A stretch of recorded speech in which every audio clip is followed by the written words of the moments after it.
यमुना तीरा वनचारी यमुना तीरा वनचारी हरे कृष्णा कृष्णा कृष्णा हरे हरे हरे राम राम राम हरे हरे हरे कृष्णा कृष्णा कृष्णा हरे हरे हरे राम राम राम हरे हरे हरे कृष्णा कृष्णा कृष्णा हरे हरे हरे राम राम राम हरे हरे हरे कृष्णा कृष्णा कृष्णा हरे हरे हरे राम राम हरे हरे जय प्रभुपदा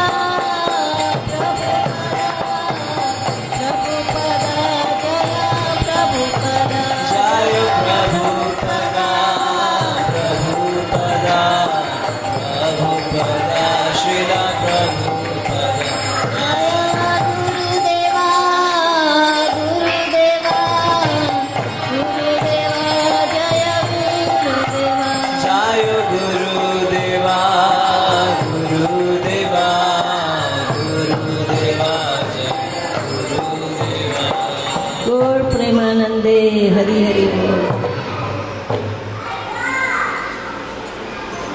नमो विष्णुपदाय कृष्णपृष्ठाय भूतले श्रीमती भक्ति वेदांत स्वामी निति नामिने नमस्ते सरस्वती देवे गौरवाणी प्रचारिणे निर्विशेष शून्यवादी पश्चात्य देशिताय ओम अज्ञानतिमिरान्धस्य ज्ञानाञ्जनशलाकया चक्षुरुन्मिलितं येन तस्मै श्रीगुरुवे तप्त कांचन गौरांगी राधे वृंदावनेश्वरी वृषभानुसुते देवी प्रणमामि हरिप्रिय जो श्री कृष्ण चैतन्य प्रभु नित्यानंद श्री अद्वैत गदाधर शिवासादि गौर भक्त हरे कृष्णा कृष्णा कृष्णा हरे हरे हरे राम राम राम वाञ्छकल्पतरुभ्यश्च कृपा सिन्धुभ्यः च पतितानां पावनेभ्यो वैष्णवेभ्यो नमो। आज मेरा क्लास है, मुझे पता ही नहीं था क्योंकि कुछ तैयारी भी नहीं की, ऐसे ही जो प्रभुपाद बुलाएंगे वही बोलूँगी। एक प्रार्थना है नरोत्तम दास ठाकुर की, हम लोगों को पढ़नी चाहिए। खाली मैं वो ट्रांसलेशन ही पढ़ूँगी। हे भगवान हरि, मैं कितना अभागा हूँ। मैंने श्री श्री राधा कृष्ण की एक क्षण के लिए भी ब्रज में सेवा नहीं की और नहीं मैं अपने दिव्य संबंध को समझ सका। हाय, मैंने आधे क्षण के लिए भी श्री स्वरूप दामोदर गोस्वामी, श्रील सनातन गोस्वामी, श्रील रूप गोस्वामी, श्रील रघुनाथ दास गोस्वामी, श्रील रघुनाथ भट्ट गोस्वामी, श्रील गोपाल भट्ट गोस्वामी, श्रील भूगर्भ गोस्वामी, श्रील जीव गोस्वामी और श्रील लोकनाथ गोस्वामी के चरण कमलों की सेवा नहीं की। फिर कैसे मेरी अभिलाषा की पूर्ति हो सकती है। श्रील कृष्णदास कविराज जो भक्तों में रसिक कुल मुकुटमणि है, जिन्होंने श्री चैतन्य चरितामृता एवं गोविंद लीलामृता की रचना की, जिनमें श्री गौर गोविंद की अमृतमय लीलाओं का वर्णन है। इन दोनों के श्रवण से पाषाण भी पिघल गए, परंतु हाय, मेरा मन उनकी ओर आकर्षित नहीं हुआ। श्रील नरोत्तम दास ठाकुर आगे कहते हैं, मैंने इन वैष्णवों के मित्रों तथा संगियों का संग न पाकर अपना जीवन व्यर्थ ही गवा दिया। यह मेरे जीवन की दुखद कथा है। यह कितनी निर्लज्जता की बात है। हे भगवान हरि, मैंने अपना जन्म विफल ही गवा दिया। मनुष्य देह प्राप्त करके भी मैंने राधा कृष्ण का भजन नहीं किया। जानबूझकर मैंने विषय पान कर लिया। गोलोक धाम का प्रेम धन हरिनाम संकीर्तन के रूप में इस संसार में उतरा है, किंतु फिर भी मुझ में इसके प्रति रति उत्पन्न क्यों नहीं हुई? मेरा हृदय दिन रात संसार अग्नि में जलता है और इससे मुक्त होने का कोई उपाय मुझे नहीं सूझता। जो ब्रजेंद्र नंदन कृष्ण है वही कलयुग में सच्ची माता के पुत्र श्री चैतन्य महाप्रभु रूप में प्रकट हुए और बलराम ही नित्यानंद बन गए। उन्होंने हरिनाम के द्वारा दिनहीन पतितों का उद्धार किया। जगाई तथा मदाई नामक महान पापी इस बात के प्रमाण हैं। श्री नरोत्तम दास ठाकुर प्रार्थना करते हैं, हे नंदसुत श्री कृष्ण, हे वृषभानु नंदिनी, कृपया इस बार मुझ पर अपनी करुणा करो। हे प्रभु, कृपया मुझे ललितमय युक्त चरण कमलों से दूर न हटाना, क्योंकि आपके अतिरिक्त मेरा अन्य कौन है। हे प्राणेश्वर, हे गोविंद, हे गोकुल के चंद्र, हे दिव्यानंद, हे धाम और गोपियों के प्रिय, आप मेरी और आपकी कृपा दृष्टि कीजिए। आप मेरी और आपकी कृपा दृष्टि कीजिए। मेरा यह निवेदन स्वीकार करें। थोड़ा ही पढ़ के फिर। हे प्रभु, आप करुणा के सागर हैं। कृपया मुझे अपने चरण कमलों की सेवा से प्राप्त होने वाला प्रेम धन प्रदान कीजिए।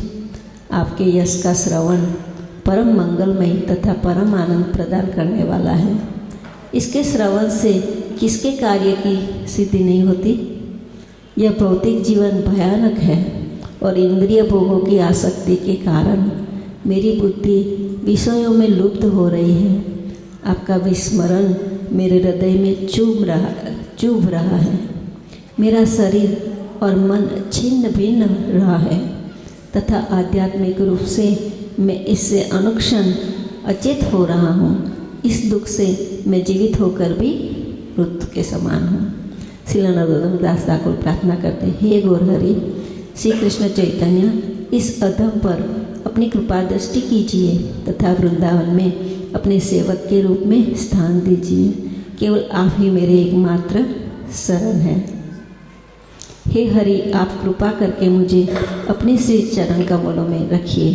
काम क्रोध आदि 6 शत्रु मुझ पर इधर उधर ले जाकर अनेक प्रकार से विषयों का भोग कराते हैं। आपको भूलकर मैं माया का दास बन गया तथा अनेकों भौतिक इच्छाओं की कामना करने लगा। इस कारणवश मैं आपको पूर्ण रूपेण भूल गया। धन प्राप्ति की आशा में मैं वैष्णव वेश धारण कर लोगों के घर घर में घूमता रहता हूँ। आप मुझे अनेक दुखों के पश्चात दयावश अपनी कृपा रूपी रस्सी को मेरे गले में बांधकर वृंदावन वापस ले आए, परंतु आपकी बहिरंगा शक्ति माया देवी ने यह रस्सी खोलकर पुनः मुझे संसार कूप में धकेल दिया। श्री नरोत्तम दास ठाकुर दीनवश कहते हैं, पुनः एक बार आप मेरे बालों को पकड़कर इस भवकूप से बाहर स्थित करें, तभी मैं बच सकता हूँ, अन्यथा मेरे प्राण ऐसे ही निकल जाएंगे।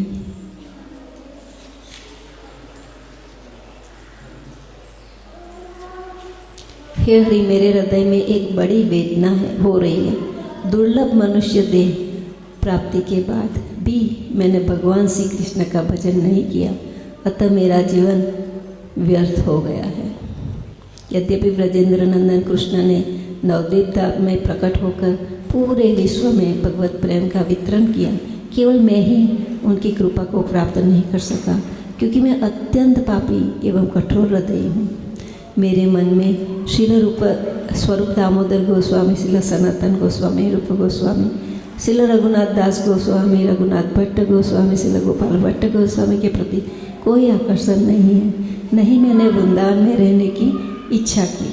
श्रील नरोत्तम दास ठाकुर प्रार्थना करते हैं, मेरा मन सदैव इंद्रिय तृप्त में संलग्न रहता है और मैंने वैष्णव के प्रति आसक्ति विकसित नहीं की, इसलिए मैं सदैव दुखी तथा शोकाकुल हूँ। गुरु और वैष्णव सेवा के बिना जीव का सुख नहीं है। तो हमें गुरु और वैष्णव की सेवा, कृष्ण की सेवा करनी चाहिए। उसके बिना हमारा कोई रास्ता ही नहीं है। इसलिए बहुत ध्यानपूर्वक हमें कृष्णा की सेवा करनी चाहिए। और जब हम वैष्णवों की सेवा करते हैं तो कृष्णा ऑटोमेटिक खुश हो जाते हैं, और कृष्णा खुश होने से सारा जग खुश हो जाता है। तो हमेशा हमें ये करना चाहिए। दूसरा है साधु संग।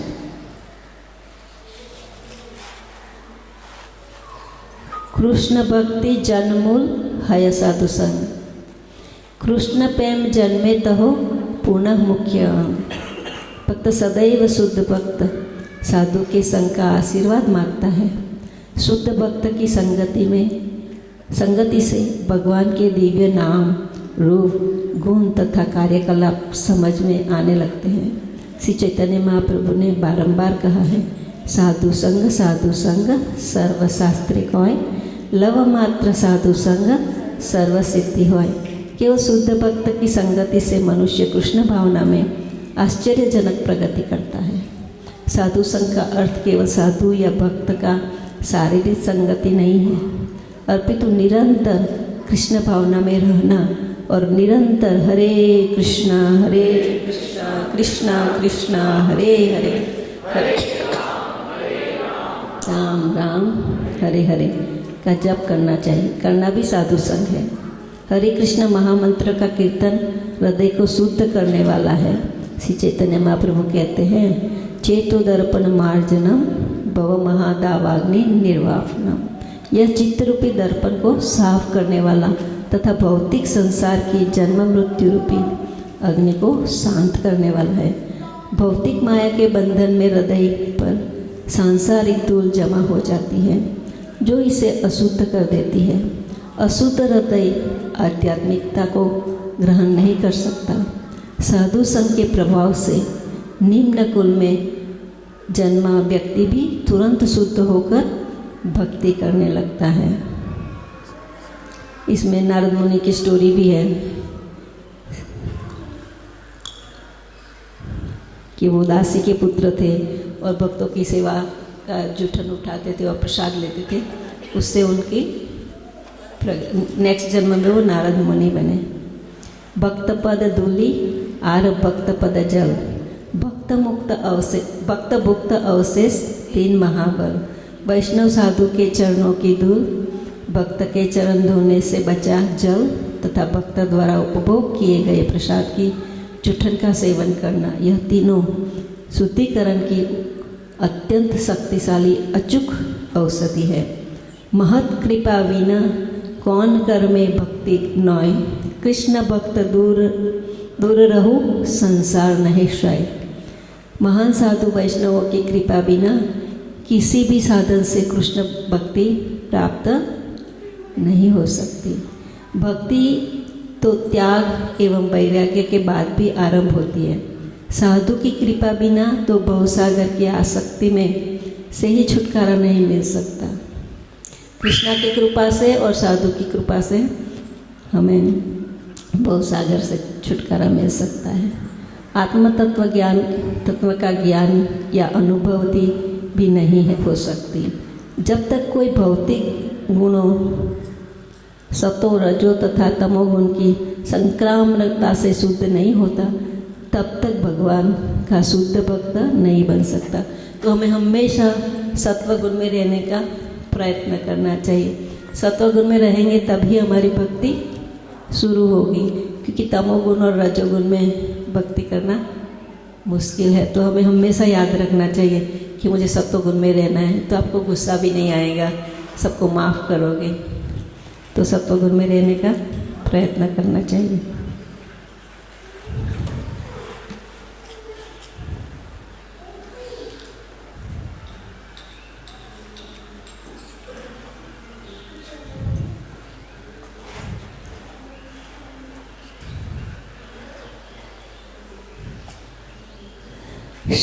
शनादे नापि तुल्ये न स्वर्गे न पुनर्भवम भगवत संगीत संगस्य मर्त्यानां कुमतासिस। यदि किसी को अधिक क्षण के लिए भी भक्त के समागम संग का अवसर प्राप्त हो सके तो उसे कर्म या ज्ञान के फलों के प्रति कोई आकर्षक नहीं रह जाता। भला उसे उन देवताओं के आशीर्वादों के प्रति क्या रुचि होगी जो जन्म मृत्यु के नियमों में बंधे हुए हैं।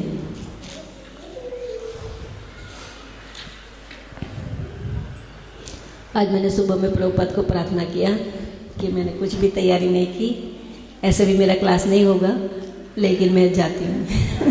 तो प्रभुपाद ने मुझे बुक पकड़ा दी कि इसमें से पढ़ लेना।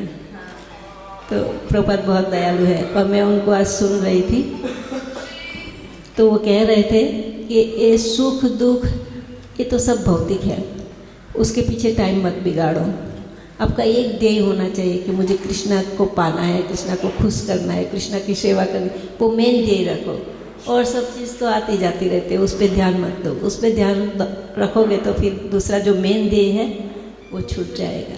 लेकिन हम क्या करते हैं, जो टेम्पररी है ना उसके पीछे टाइम वेस्ट करते रहते हैं। ये हो जाएगा फिर मैं करूँगा, ये हो जाएगा, वो होगा ही नहीं, एक के बाद एक। प्रभुपाद कहते हैं कि मटीरियल वर्ल्ड में पदम पदम यद विपदम, पद पद पे है कुछ न कुछ। तो हमें वो सब की चिंता नहीं करनी चाहिए। हमें बस कृष्णा आप खुश तो मैं खुश, गुरु आप खुश तो मैं खुश, राधा रानी आप खुश तो मैं खुश, गोनिताई आप खुश तो मैं खुश। बस यही आपका ध्येय रखो। और प्रभुपाद कहते प्रचार ही सार है।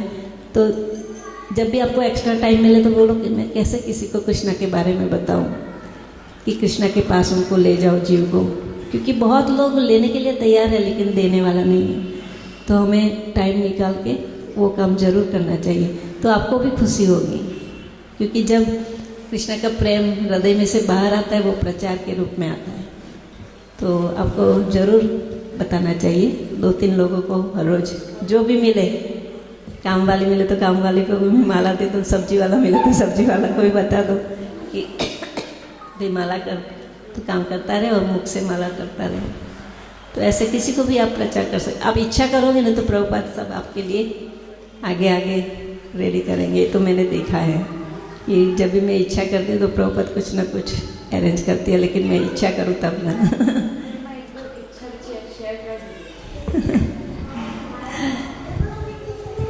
या एक बार मैंने इच्छा की प्रभुपाद मैं महाराज के साथ घूमती हूँ लेकिन इतना प्रचार नहीं करती हूँ, तो मुझे प्रचार करना है। तो फिर मैंने इसे प्रार्थना करके सो गई। तो दूसरे दिन कृष्णकांता के ड्रीम में भगवान आए। कृष्णकांता को ड्रीम आया मेरा कि मैं उनको कह रही हूँ कि घर घर जाओ और प्रचार करो। तो फिर उसने वो प्रचार शुरू किया। तो प्रभुपाद ने सोचा कि मैं तो कर नहीं पाती हूँ, महाराज के साथ ही होती हूँ, तो उनके द्वारा प्रचार कराया। तो बस हमें प्रभुपाद को प्रार्थना ही करनी है कि प्रभुपाद आई एम योर्स, जैसे भी मुझे नचाना है नचाओ। तो फिर सब सही हो जाएगा और प्रचार भी होगा। मैं कभी कभी महाराज को कहती हूँ कि वृंदावन में रहते हैं, कितना अच्छा है भजन ये वो। तो बोलते आप रहो मैं जाता हूँ। तो फिर मैंने सोचा कि क्या फ़ायदा, क्योंकि प्रभुपाद की इंस्ट्रक्शन पकड़ के रखी है। प्रभुपाद ने बोला था टोरंटो में 70,000 लोगों को डिवोटी बनाना है। तो टोरंटो में तो नहीं बना सके, तो जहाँ भी हो वहाँ बनाना चाहिए। प्रभुपाद की इच्छा थी। तो जब तक प्यार चलता है तब तक प्रचार करेंगे कृष्ण का, भगवान कराएंगे। साधु संग कृष्ण कृपा भक्ति रस भाव, 1-3 सब छड़ाए करे कृष्ण भाव। चैतन्य चरित्रमिता में कहा गया है कि वैष्णव साधु संग अर्थात सत्संग भगवान श्री कृष्ण की कृपा और भक्ति का ही यही स्वभाव है कि तीनों दिव्य है और भौतिक जगत की आसक्ति और भौतिक कलमेश छुड़ाकर कृष्ण भावनामृत को जागरूक कर देते हैं। साधु संग कृष्ण कृपा भक्ति रस भाव। कृष्ण कृपाए साधु संगे रति बुद्धि पाए, सब छाड़ी शुद्ध भक्ति करे कृष्ण पाए। आगे भी चैतन्य चरितमृता में कहा गया है कि कृष्ण की कृपा से साधु संग मिलता है। साधु की संगति से कृष्ण के प्रति आकर्षण उत्पन्न होता है। कृष्ण की कृपा से साधु का संग मिलता है और साधु की संगति से कृष्ण के प्रति आकर्षण उत्पन्न होता है। बुद्धि निर्मल होकर कृष्ण भावना भावित हो जाती है। सब सांसारिक कार्यों के प्रति आसक्ति छोड़कर मनुष्य शुद्ध भक्ति करके भगवान कृष्ण के प्रति प्रेममयी सेवा भाव प्राप्त करता है और अंत में कृष्ण के धाम गोलोक वृंदावन को प्राप्त करता है। सर्वदेश काल दशाएं जीवेर कर्तव्य, गुरु पासे से ही भक्ति पृष्ठव्य सोतव्य। सब स्थान में, किसी भी देश में, हर समय, हर स्थिति में जीव का यह कर्तव्य की शुद्ध भक्त गुरु से दीक्षा ग्रहण करें।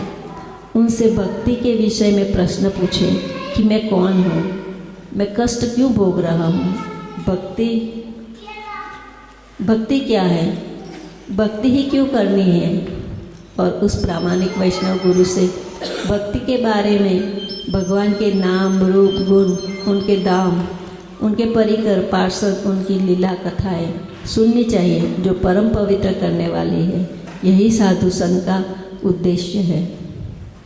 श्रीमद् भागवतम के वसुदेव जी नारद मुनि से कह रहे हैं, भूतानां देवचरितम दुखाय च सुखाय च सुखाय च हि साधूनां त्वादशामच्युतात्मना। देवताओं के कार्यकलापों से जीवों को सुख तथा दुख दोनों प्राप्त होते हैं, किंतु अच्युत भगवान को अपनी आत्मा मानने वाले आप जैसे महान संतों के कार्यों से समस्त प्राणियों को केवल सुख ही प्राप्त होता है। ब्रह्म शिव आज्ञाकारी भक्त अवतार पालनार्थे विष्णु कृष्ण स्वरूप आकार। निष्कर्ष यह निकला कि ब्रह्मा तथा शिव जी केवल भक्त अवतार हैं जो आदेशों का पालन करने वाले हैं, किंतु भगवान विष्णु तो पालक हैं और वे भगवान कृष्ण के निजी स्वरूप हैं।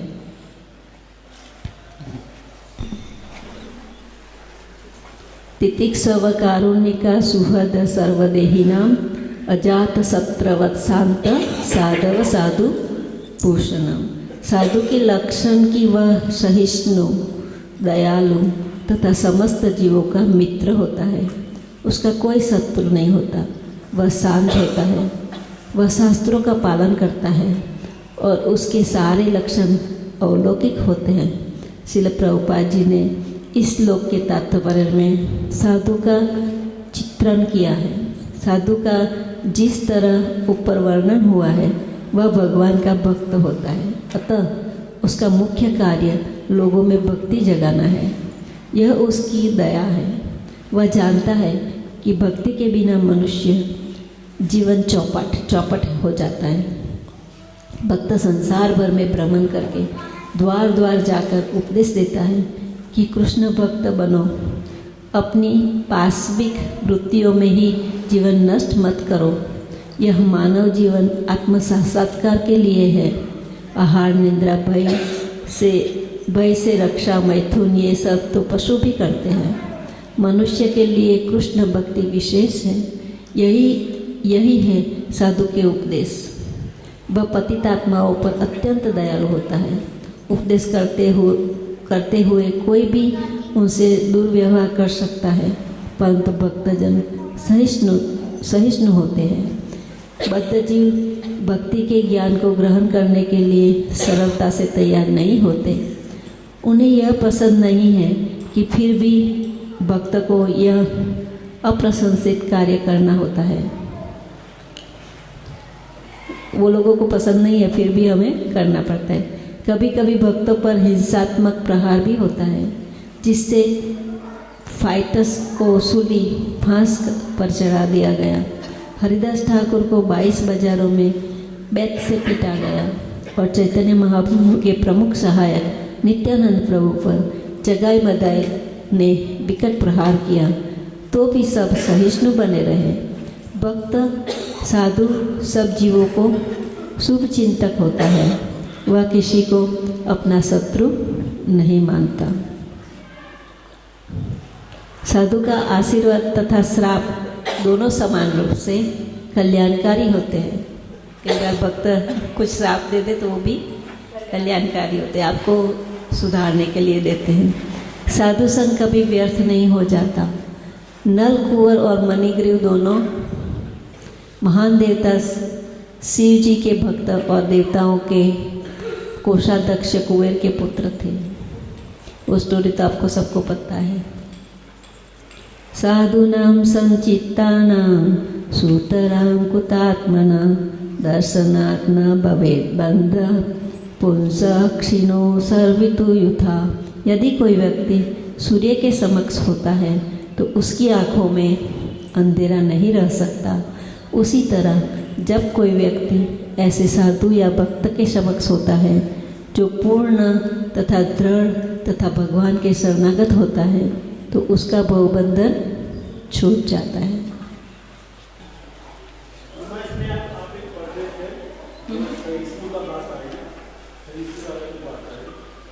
जब हम पढ़ाई करते हैं, जब श्लोक पढ़ते हैं, जब संग करते हैं, तो मन में हम याद करते हैं कि इसको हम अपने जीवन में अपनाएंगे। भक्त के साथ रहते हुए बहुत दोस्त रहते हैं, हृदय में भावना भी रहती है कि ऐसा हम फॉलो भी करेंगे, आगे जाके जीवन ऐसे बनाएंगे। तो जब वो भक्त के संग से निकल जाते हैं और जब भौतिक संसार में आते हैं, याद तो रहती है उस लोग अगर सबकी, क्योंकि सहिष्णु होना बहुत मुश्किल पड़ती है। प्रैक्टिकली बहुत ही बहुत मुश्किल पड़ता है। और हम ये सोचते थे हम विभूति के साथ चलान भक्ति कर रहे हैं तो हमारे उनकी परिवर्तन आने की, जहाँ तक सहिष्णु की बात है ये बहुत ही भारी है। अपने अभी तक से कहता हूँ, मैं कोशिश तो करता हूँ कि सहिष्णु रहूँगा और इस समय साथ रहूँगा। तो इसी पर प्रैक्टिकल कोई चीज़ बताते जैसे हम रहें, क्योंकि वो लोग तमोगुण में होते हैं ना, तो हमें भी वो तमोगुण में ले जाते हैं। लेकिन हमें याद रखना पड़ेगा कि हमें सत्वगुण में रहना है। तो आप उनको माफ़ कर दो। माफ़ करने से फिर आपका सारा वो, और माफ़ करोगे तो उनको भी रियलाइज़ होगा कि मैं रॉन्ग हूँ। कई बार महाराज क्या करते हैं, कोई बोलता है तो सुनते रहते हैं, सुनते रहते हैं, सुनते रहते हैं, फिर वो खुद ही अपना जवाब निकालता है। वो जगदीश महाराज थे ना, वो ऐसे थे। अब कुछ भी उनके पास ले जाओगे तो बस बैठे रहेंगे और वो बोलता रहेगा। मैं भी एक बार गई, बोलती रही। मेरी बेटी के लिए स्कूल का कुछ प्रॉब्लम था, तो फिर मुझे बोलने लगे कि आपका गुरुकुल है, हमारा नहीं, आपका। तो आपकी बेटी अगर उसको स्कूल में प्रॉब्लम होगा गुरुकुल में तो मैं मेरे साथ प्रचार में ले जाऊंगा, ये जवाब दिया। तो वो बहुत शांत से सुनते थे। तो आप सुनोगे ना तो आधा प्रॉब्लम सॉल्व हो जाएगा। लेकिन आप सामने बोलोगे ना तो फिर वो बोलता रहेगा, आप बोलते रहेंगे, है ना। तो सुनने से वो अपने आप अपना जवाब भी निकाल देगा कि हाँ हमें ऐसा। तो महाराज क्या करते हैं, कोई आता है ना तो इतना प्रॉब्लम लेके आता है तो वो सुनते रहते हैं। फिर पूछते हैं कि क्या किया जाए। फिर वो अपने आप जवाब देता है कि शायद ऐसा करने से ठीक हो जाएगा। तो आपको भी जब ऐसा गुस्सा आए कुछ हो ना तो उनसे ही क्वेश्चन पूछो कि भाई क्या प्रॉब्लम है, कैसे करें। क्वेश्चन पूछो और उनको सुनोगे तो आधा प्रॉब्लम सॉल्व हो जाए। उनको भी अच्छा लगेगा कि एटलीस्ट सुना। कई लोग सुनाने आते हैं, हम सुनते नहीं ना, तो उनको अच्छा नहीं लगता कि ये तो सुनते ही नहीं है, मेरी बात तो सुनते ही नहीं है, अपनी बताने लगते हैं। सोल्यूशन देने आते हैं, हाँ। नहीं आते कि हमारा दिल को बात बता देते। तो जो प्रतिपक्षा है, जो भूलिया है, माने जो बहुत क्रोध में आए और आपके ऊपर हावी हो गया, मैंने आपको मारने वाला। महाराज क्या करते हैं, बिग स्माइल दे देते हैं उसको। मुझे भी गुस्सा आता है कई बार, वो इतनी बड़ी स्माइल देंगे ना तो मैं सोचा ये क्या कर रहे हो, बोलते वो थोड़ा शांत हो जाएगा। उनको बोलो कि प्रभु जी आप गुस्से में हैं ना तो पहले तो आपका ब्लड जलेगा, है ना। जब गुस्से में हम जाते हैं ना तो हमारा ब्लड पहले जलता है, सामने वाले का नहीं। हम हमारा ही खराब कर रहे हैं, तो हमें सोचना, उनको बोलो कि आप अपना ही ये कर रहे हो तो आप थोड़ा शांत हो जाओ। बीपी बढ़ जाएगा आपका, ऐसा तो शायद शांत हो जाएंगे। प्रपद कहते माफ़ करो, माफ़ करना सीखो। मुश्किल है लेकिन हो सके तो करो। और आप सोचो मुझे तमोगुण में नहीं जाना उसके साथ, वो बोले जाए। वो एक महाराज थे ना, उन्होंने क्लास में दिया था कि आप सतोगुण में रहोगे तो ही आगे बढ़ोगे, जैसे आप तमोगुण में गए तो भक्ति में आगे बढ़ना मुश्किल है।